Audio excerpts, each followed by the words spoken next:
كلا إذا بلغت التراقي، کلا کاف لام باریک ہے، لا الف مدہ ہے، اس کے بعد حمزہ آنے کی وجہ سے مد منفصل ہم 4 حرکات سے لمبا کریں گے، اور اس کلا میں جو 19 کلا ہیں ان میں ملا کے جو پڑھا جاتا ہے ان میں سے یہ ایک ہے، اس لیے یہاں پہ مد منفصل بھی ہے اور یہاں پہ وقت بھی نہیں لکھا ہوا۔ اذا میں دال نرمی سے پڑھیں گے، ذا الف مدہ ہے 2 حرکات لمبا کریں گے۔ بلغت میں با لام جلدی پڑھیں گے، غین پر پڑھیں گے، تا کو تا سے ملانا ہے، بلغت التراقی ہے، یہ ادغام شمسی ہے، الف لام نہیں پڑھا جائے گا، را پر ہے اور الف مدہ ہے، قاف پر ہے اور یا پہ وقف کر رہے ہیں، یا مدہ بن گئی، تراقی یعنی اذا بلغت التراقی۔ ہرگز نہیں جب جان حلق تک پہنچ جائے گی،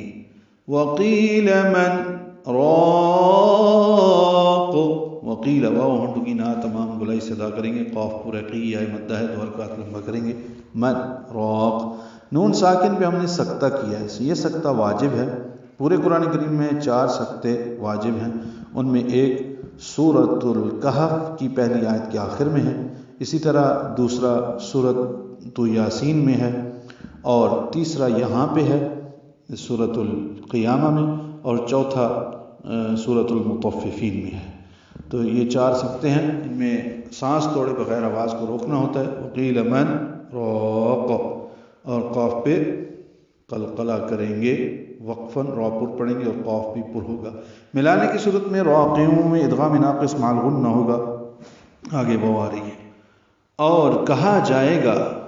ہے کوئی دم کرنے والا